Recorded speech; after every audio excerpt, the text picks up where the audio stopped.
Hello everyone, this is Dr. Abdal. Welcome to my YouTube channel learn with doctor Abdal. So आज मैं आपको scientific calculator की help से system of linear equation solve करना सिखाऊंगा, जहाँ पे या तो 2 अननोन होंगे या फिर 3 अननोन्स होंगे। तो स्टार्ट करते हैं विदाउट वेस्टिंग एनी टाइम।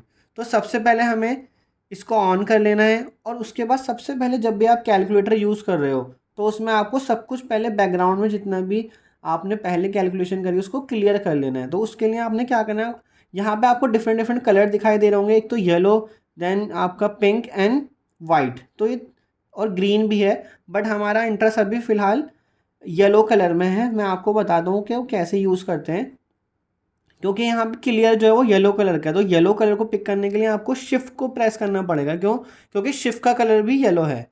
तो शिफ्ट प्रेस करा और मैंने क्लियर का प्रेस कर दिया बटन। तो वहाँ पे ऑल आ रहा है, तो ऑल के नीचे 3 लिखा है, तो आपको 3 प्रेस करना है। 3 प्रेस करा तो रीसेट ऑल आ रहा है, तो रीसेट ऑल के लिए आपको इज इक्वल टू प्रेस करना है। तो इज इक्वल टू प्रेस करा 1 टाइम एंड सेकेंड टाइम, तो सब कुछ क्लियर हो गया। अब 0 से स्टार्ट करते हैं। सो हम सबसे पहले 2/2 का system of linear equation solve करेंगे, मीन जहाँ पे आपके पास 2 अननोन होंगे। 2 अननोन मीन एक्स और वाई यहाँ पे अननोन है। तो इसमें जब हम कैलकुलेटर में डेटा फीड करेंगे तो आपको ये सेकंड जो नीचे मैंने सिस्टम दिया है, a1x+b1y is equal to C one, a2x+b2y is equal to C two, मुझे इससे कंपेयर करना है। जो भी ऊपर जो वैल्यूज़ लिखी हैं 8, 56, 40, वो किसके इक्वल है? 8 इक्वल है a1 के, 56 इक्वल है b1 के और 40 इक्वल है c1 के। तो देखिए कैसे करते हैं इसको, मैं बताता हूँ आपको। तो सबसे पहले आपने मॉड पे जाना है। तो मॉड को पिक करने के लिए आपको कुछ भी प्रेस करने की ज़रूरत नहीं, शिफ्ट ना तो शिफ्ट प्रेस करने की ज़रूरत है ना अल्फ़ा। मॉड जो है जो वाइट वाली एंट्रीज है वो डायरेक्टली आप पिक कर सकते हो। तो आपने मॉड पिक करा, एक बार और प्रेस करो, एक बार और प्रेस करो, तो उसके बाद आपके सामने यहाँ लिखा आ रहा है इक्वेशन। तो इक्वेशन जब आपके सामने लिखा आ रहा है तो आपने 1 प्रेस कर लेना है। 1 प्रेस करने के बाद या तो 2 वेरिएबल या 3 वेरिएबल, तो जैसे कि यहाँ लिखा आ रहा है 2 या 3, तो 2 प्रेस कर देंगे तो 2 वेरिएबल्स के लिए, मतलब 2 अननोन्स के लिए।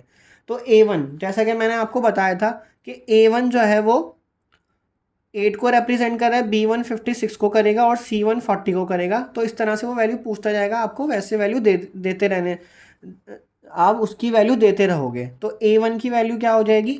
A1 की वैल्यू हो जाएगी 8, तो मैंने A1 की वैल्यू दे दी 8। देन इज इक्वल टू, अब वो B1 मांग रहा है तो B1 की वैल्यू क्या है? 56, तो B1 की वैल्यू 56 दे दी। देन C1, C1 क्या है? वो है 40, तो मैंने 40 वैल्यू दे दी एंड इज इक्वल टू। अब वो मांग रहा है मुझसे A2 की वैल्यू, तो A2 है आपका 56, तो मैंने 56 करा और इज इक्वल टू।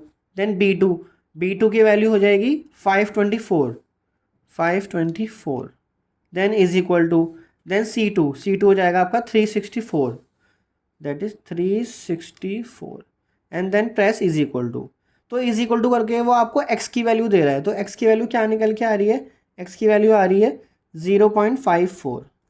ठीक है, ये first time is equal to करा तो x देगा 0.54। Then second time is equal to press करोगे तो वो आपको y की वैल्यू देगा, दैट इज 0.63। तो ये आपका सिस्टम ऑफ लीनियर इक्वेशन यहाँ सॉल्व हो गया। आपको अननोन ही तो फाइंड करने होते हैं, एक्स और वाई की वैल्यू तो फाइंड करनी होती है, वो आपकी फाइंड हो गई।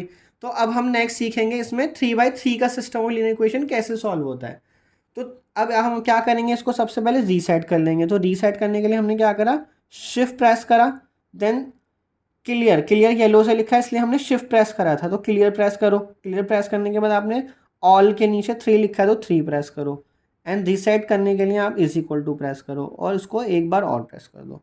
तो 2 बार इज इक्वल टू प्रेस करने के बाद ये पूरा रीसेट हो गया।